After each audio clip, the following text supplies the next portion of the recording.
नमस्कार, हरियाणा न्यूज देख रहे हैं आप और मैं हूं आपके साथ ज्योति सांगवान। चलिए खबरों की शुरुआत बड़ी खबर के साथ करते हैं। सबसे पहले करनाल की बात होगी। करनाल में आज अंत्योदय महासम्मेलन। केंद्रीय गृह मंत्री अमित शाह पहुंचे हैं। अपने संबोधन में मनोहर सरकार की तारीफ की, डबल इंजन की सरकार की भी बात की। कांग्रेस ने राम मंदिर को लेकर दरअसल कांग्रेस पर हमलावर नजर आए। राम मंदिर की प्राण प्रतिष्ठा होने जा रही। मोदी सरकार और मनोहर सरकार की जमकर अमित शाह ने तारीफ की गई। मोदी मनोहर की जोड़ी ने 45 लाख लोगों के जीवन में उजाला किया है। भूपेंद्र हुड्डा से सवाल भी अमित शाह की ओर से पूछे गए थे। दामाद की सेवा में हरियाणा की भूमि की नीलामी की जाती थी। हुड्डा सरकार में चहेतों को नौकरी दी जाती थी, तो हुड्डा और चौटाला सरकार पर जमकर आरोप लगाए गए हैं। नौकरियों में पारदर्शिता मनोहर लाल लेकर आए हैं, ये भी दावा अमित शाह की ओर से किया गया। चौटाला सरकार में कानून व्यवस्था चौपट थी। 2024 में भी बीजेपी के पक्ष में वोट की अपील अमित शाह ने की है। तो बड़ी खबर आपको बता दें, एक तरफ 9 साल के कार्यकाल की तारीफ की, उपलब्धियों का बखान किया गया, योजनाओं का ब्यौरा दिया गया। विरोधियों पर जमकर गरजे हैं अमित शाह। नई योजनाओं का शुभारंभ भी इनकी ओर से इस दौरान किया गया है।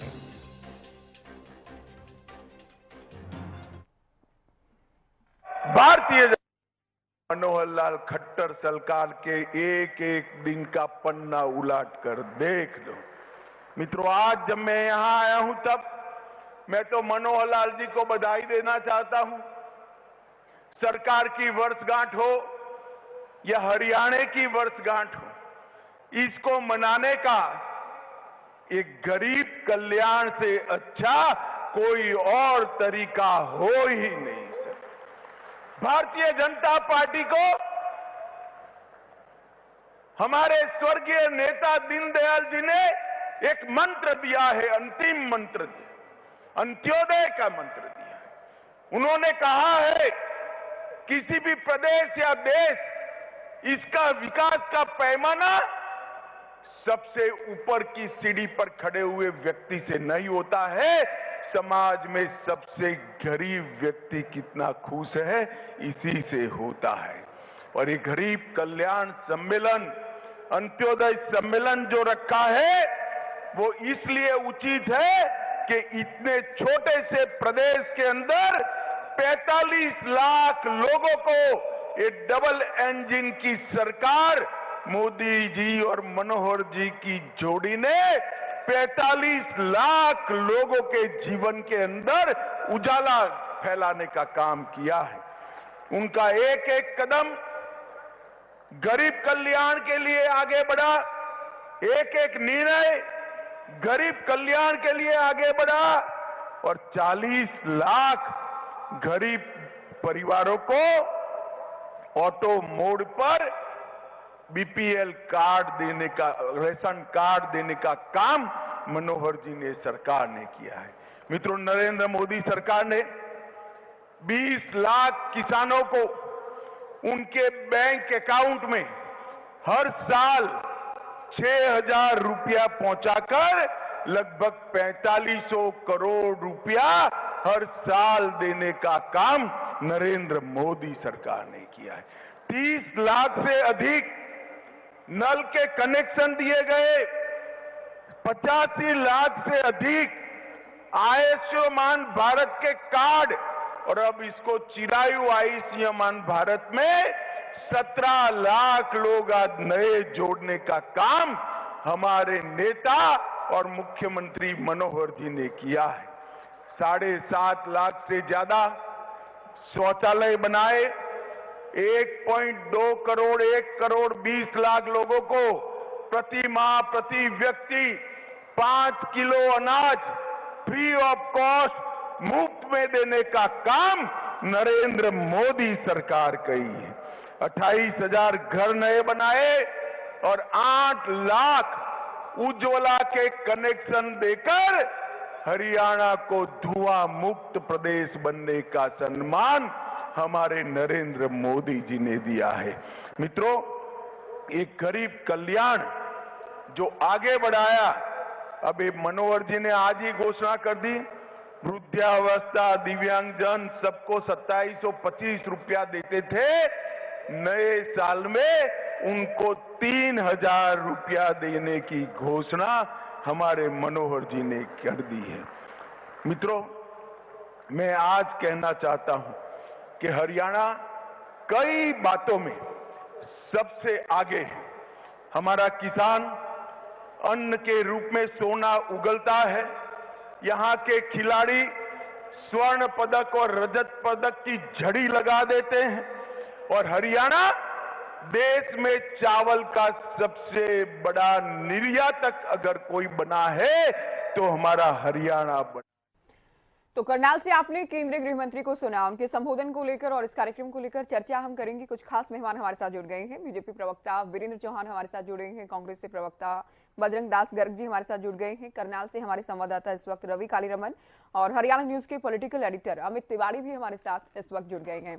आएंगे आपके पास, बीजेपी और कांग्रेस से भी चर्चा करेंगे, लेकिन उससे पहले रवि, सबसे पहले आपसे अपडेट हम चाहेंगे और साथ ही क्या क्या खास आज अंत्योदय महासम्मेलन में। बिल्कुल, देखिए ज्योति, हरियाणा करनाल की अगर बात की जाए तो करनाल में अंत्योदय महासम्मेलन जो है वो किया गया है और इस अंत्योदय सम्मेलन में कहीं ना कहीं केंद्रीय गृह मंत्री अमित शाह की अगर जिक्र करें तो उन्होंने मनोहर सरकार की जमकर के तारीफ की है।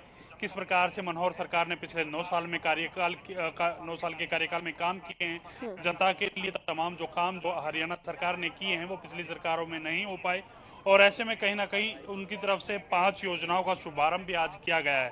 सबसे पहले मैं जिक्र करूं, मुख्यमंत्री तीर्थ यात्रा योजना का उद्घाटन आज उनकी तरफ से किया गया है, जिसमें हरियाणा आय वृद्धि बोर्ड योजना का शुभारंभ किया गया है। आयुष्मान भारत चिरायु योजना में 14 लाख परिवार जोड़ने का काम किया गया है।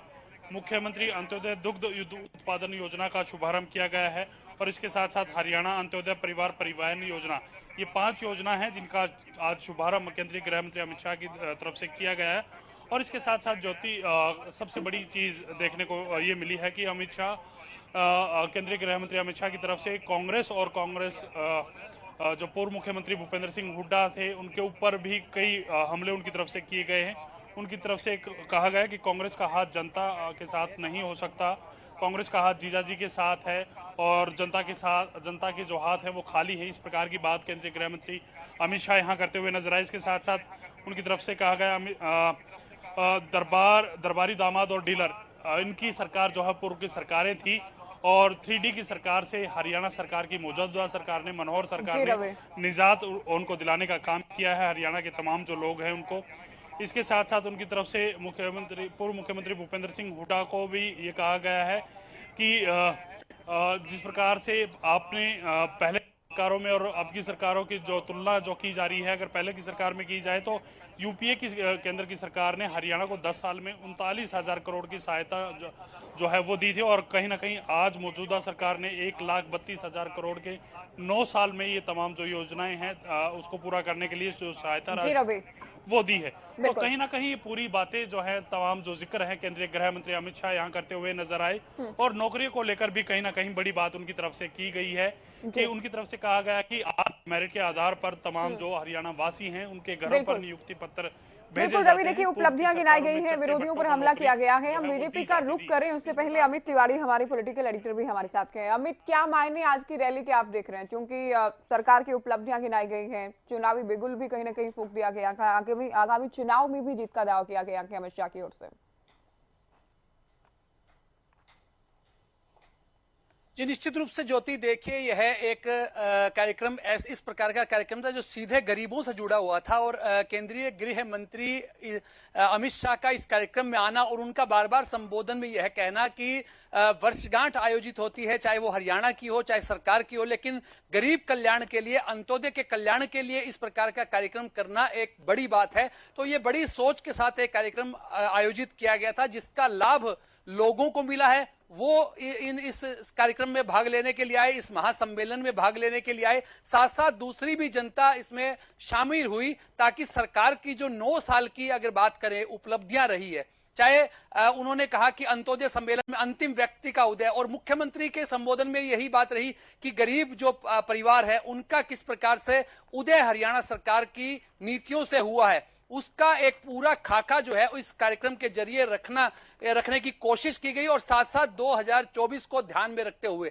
आप देखें ज्योति की सरकार ने जिस प्रकार की योजनाएं लागू की और आज का दिन भी मैं बड़ा दिन मानता हूं क्योंकि विशेष रूप से वृद्धों के लिए एक तो मुख्यमंत्री ने घोषणा की है कि 1 जनवरी से उनकी पेंशन है जो वृद्धावस्था सम्मान पेंशन है वो 3,000 रुपए करने का ऐलान जो है इस सम्मेलन के जरिए हुआ है और साथ साथ जो वृद्धों के लिए 60 वर्ष से आयु के जो वृद्ध है वो तीर्थ यात्रा उनके लिए योजनाओं का शुभारंभ भी आज केंद्रीय गृह मंत्री अमित शाह ने किया है। इसके अलावा जो अंत्योदय कल्याण के लिए कई कदम उठाए गए जिस प्रकार का अभी हमारे संवाददाता रवि कालियमरमण भी जिक्र कर रहे थे कि किस प्रकार की जो योजनाएं 5 महत्वपूर्ण महत्वाकांक्षी योजनाएं वो शुरू करने का काम जो है आज केंद्रीय गृह मंत्री अमित शाह ने किया है। साथ साथ उन्होंने पीठ भी थपथपाई और 2024 को लक्ष्य रखा। निश्चित रूप से कोई भी सरकार जब कोई काम करती है तो उसे गिनवाना पड़ता है, उसे उपलब्धियां बतानी पड़ती है। तो इस महासम्मेलन के जरिए अंतिम व्यक्ति के लिए क्या कुछ किया है हरियाणा सरकार ने, केंद्र सरकार ने किस प्रकार की नीतियां पूरे देश में लागू की है, उनका एक पूरा खाका, एक पूरा ब्यौरा जो है वो करनाल की इस धरती पर रखने का काम जो है इस महासम्मेलन के जरिए हुआ। और नजर 2024 पे रही कि इसी प्रकार की योजनाएं आगे भी रखेंगे। मोदी सरकार को केंद्र में मोदी सरकार और हरियाणा में मनोहर सरकार पर आप विश्वास रखिए। केंद्रीय गृह मंत्री ने भी बार बार इस बात को कहा और साथ साथ जो पुलवामा अटैक के बाद सर्जिकल स्ट्राइक हुई उसका भी जिक्र किया और तमाम जो विपक्षी जो हरियाणा की बात करें या केंद्र में देश में विपक्षी दल उनको भी निशाने पर लिया गया। अमित आप बने रहिए हमारे साथ। अब हम अपने मेहमानों का रुख कर लेते हैं इस वक्त क्योंकि हमने जिक्र किया कि अमित शाह की ओर से क्या कुछ कहा गया। चौहान साहब, जब भी केंद्र से बड़े मंत्री या नेता आते हैं तो बार बार विपक्षी पूछता है कि आखिर हरियाणा को, राज्य को क्या हासिल हुआ। 5 योजनाओं का तो शुभारंभ किया गया लेकिन हरियाणा को अमित शाह के दौरे से, इस कार्यक्रम से क्या मिला के क्या कहेंगे? देखिए, हरियाणा सरकार के 9 साल पूरे हुए हैं। कल हरियाणा दिवस था। आज हरियाणा भर से वो लोग करनाल में जमा एकत्रित हुए थे जिनको केंद्र मानकर, जिनको अपना पहला लक्ष्य मानकर हरियाणा की और केंद्र की सरकार काम करती है। वो है समाज के अंतिम पंक्ति में खड़े हुए व्यक्ति जिन्हें अंत्योदय परिवार कहते हैं। वे लोग जो सरकार की अलग अलग कल्याणकारी योजनाओं के लाभार्थी हैं, उनको आज करनाल में आमंत्रित किया गया था। इस सरकार की सबसे बड़ी विशेषता ये है कि जन कल्याण की जो योजनाएं हैं उनका लाभ वो पारदर्शिता के साथ डिजिटल अंदाज में बिना किसी घालमेल के, बिना किसी गड़बड़ झाले के हम समाज के अंतिम व्यक्ति तक पहुंचा रहे हैं। आज उन सारी योजनाओं के लाभार्थियों के साथ संवाद करने के लिए गृह मंत्री जी करनाल आए थे। कई नई योजनाओं का श्री गणेश हुआ है जिनका जिक्र अभी हुआ, जिसमें तीर्थ यात्रा योजना है। उसके अलावा मुख्यमंत्री अंत्योदय परिवार परिवहन योजना है। ये सारी योजनाएं समाज के उन लोगों के कल्याण की हैं जो जरूरतमंद हैं, जिनको विशेष रूप से आगे बढ़कर, जिनका हाथ थामकर, जिनका भला और कल्याण किए जाने की आवश्यकता है। ये उन सबको कुछ नई योजनाएं हरियाणा के लोगों को मिली और जो योजनाएं, जो काम, जो कार्यक्रम हमने चलाए हैं उनके बारे में मुख्यमंत्री जी ने भी और अमित शाह जी ने भी चर्चा की। और जहां तक राजनीतिक पक्ष का सवाल है, सीधे तौर पर हम और आप, ये पूरा प्रदेश और देश वो चुनाव के मुहाने पर खड़ा हुआ है। सीधा प्रजातांत्रिक चुनावी जंग हमारे सामने है। उसके मंत्र भी अमित शाह जी ने सीधे तौर पर दिए।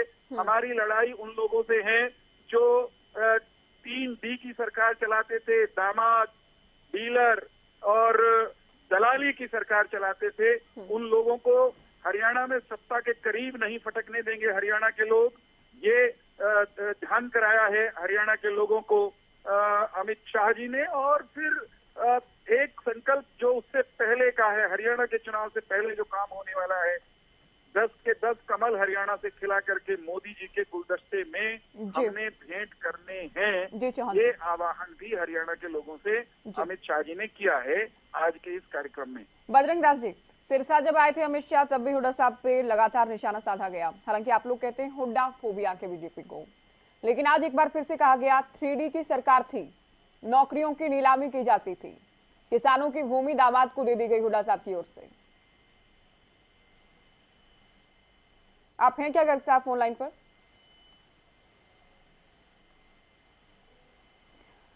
बजरंग दास जी हमारे साथ हैं क्या फिर से आप?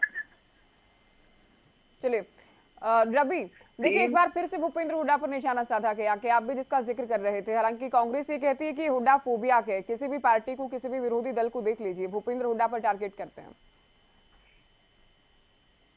चलिए इनसे भी संपर्क टूटा के अमित। देखिए, मैं ज्योति जी इसमें एक बात जोड़ना चाहता हूँ। ये जो बोलिए कांग्रेस कहती है या दूसरे लोग कहते हैं, मैं ये कह रहा हूँ कि हरियाणा में विपक्ष के नाम पर टूटी फूटी कांग्रेस बची है, और उस टूटी फूटी बची खुची कांग्रेस में जैसे कैसे भूपेंद्र सिंह हुड्डा दिखाई देते हैं, हल्का फुल्का उनका जिक्र हो ही जाता है। इसका अर्थ ये नहीं है कि उनसे किसी को फोबिया है। अच्छा। डरने की अगर किसी को आवश्यकता है तो उन 3D वालों को डरने की आवश्यकता है, और उनको डर, जो 3D की मैंने बात की, जो अमित शाह जी ने बात की, दलालों को, दरबारियों को और दामाद के लिए हरियाणा के किसानों की जमीन लूटने वालों को हरियाणा की वर्तमान सरकार के डेवलपमेंट के चौथे डी के मंत्र से डरने की जरूरत है। अगर कहीं फोबिया, भय, घबराहट है तो वो कांग्रेसियों के चेहरे पर साफ साफ दिखाई देती है। वो मैदान में है ही नहीं। और दूसरे दलों की तो आपको मालूम है, हरियाणा में लंबी चौड़ी कोई बिसात बची नहीं है।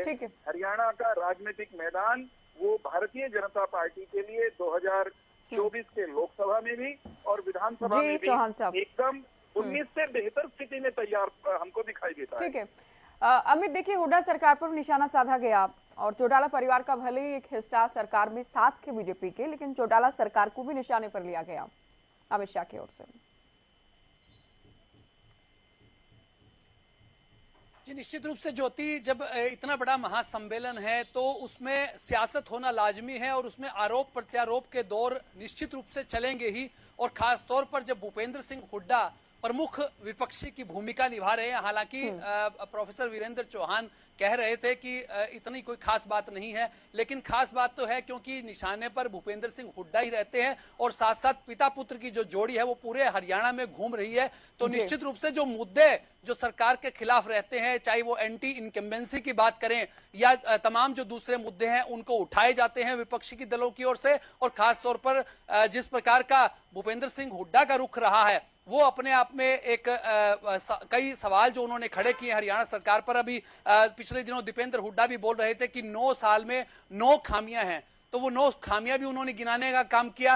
हालांकि जो आम आदमी पार्टी भी अपनी कोशिशें कर रही है, लेकिन इन सब के बीच जो है मुख्य रूप से निशाने पर भूपेंद्र सिंह हुड्डा का रहना। और सिरसा के जो में रैली हुई थी वहां भी केंद्रीय गृह मंत्री अमित शाह के निशाने पर भूपेंद्र सिंह हुड्डा ही रहे थे और वहां उन्होंने चौधरी देवीलाल को सम्मान देने की बात कही थी, लेकिन यहां चौटाला परिवार पर निशाना साधा है क्योंकि उनकी भी परिपाटी जो है वो कोई ज्यादा बेहतर नहीं रही थी उस समय, तो वो आरोपों के घेरे में सदा से ही रहे हैं। तो ऐसे में अब यहाँ भी सियासत हुई है और अपना भी गुणगान किया गया, बखान किया गया, साथ साथ विपक्ष पर भी निशाना साधा गया ताकि 2024 की जो उपलब्धियां हैं जो वहां ले जाई जा सके जनता के बीच में कोशिश रहती है। जी ज्योति। जी अमित, आप बने रहिए। अमित हमारे साथ बजरंग दास जी जुड़ गए हैं। बजरंग जी, 3D को लेकर निशाना साधा गया के हुड्डा सरकार में 3D का बोलबाला था, लेकिन हमने हुड्डा सरकार को उखाड़ फेंका, क्या कहेंगे?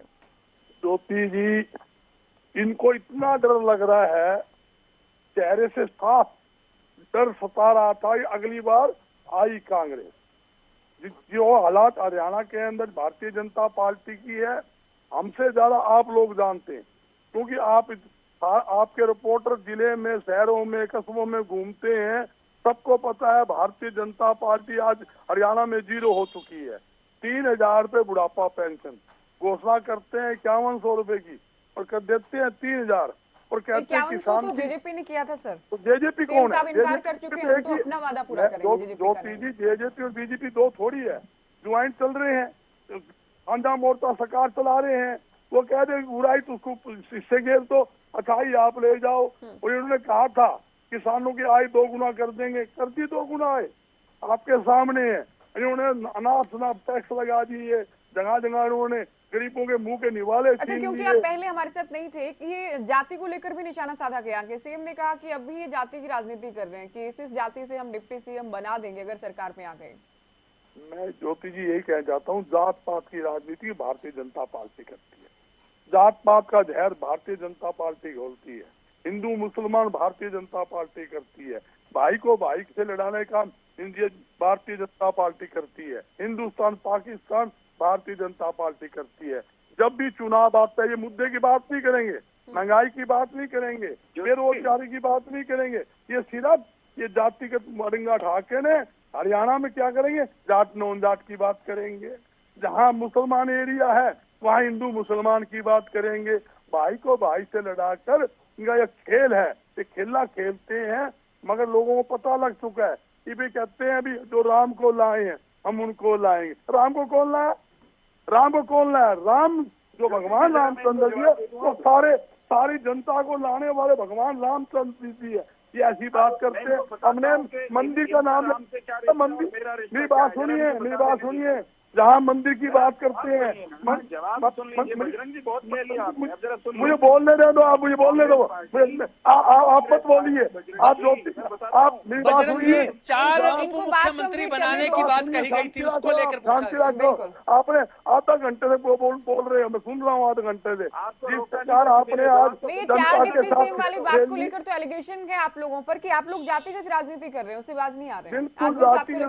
भाई को भाई से लड़ाने का काम करते हैं और दंगे करवाने का। समय नहीं, मुझे वाइंड अप के लिए कमांड मिल रही है, लेकिन चौहान जी क्योंकि कुछ कहना चाह रहे हैं, हरियाणा को 4 बार चलाने का काम किया, हरियाणा को 4 बार चलाया, एक बार 4 बार। बजरंग जी आपकी बात आ गई है, आपको जो कहना था आप कह चुके हैं।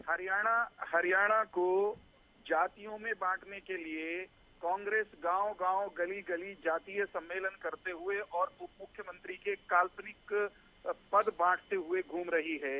इसे कहते हैं जाति की राजनीति। करेंगे जाति की राजनीति खुद और आरोप भाजपा पर लगाएंगे। सीधे इनको हिसाब देना है कि अयोध्या में भगवान श्री राम के मंदिर के निर्माण के रास्ते में ये 75 साल से बाधाओं पर बाधाएं खड़े करने वाले लोग अपने आप को राम वाला कैसे कह सकते हैं? ये कहीं भारत के किसी सांस्कृतिक प्रतीक का सम्मान करते हुए कभी नजर आए क्या? सनातन को समाप्त करना चाहिए, सनातन वो वायरस है, ऐसा कहने वालों के साथ कांग्रेस खड़ी है। और कांग्रेस के अध्यक्ष जी चौहान जी, आगे अभी समय नहीं है, आज रात 8 बजे मुद्दा में भी इस विषय को लेकर हम चर्चा करने वाले हैं। फिलहाल आपका शुक्रिया अमित, आप भी जानकारी दे रहे थे और मायने आपने बताया कि क्या कुछ मायने और संदेश इस रैली के जरिए, इस कार्यक्रम के जरिए दिया गया। फिलहाल दीजिए इजाजत, नमस्कार।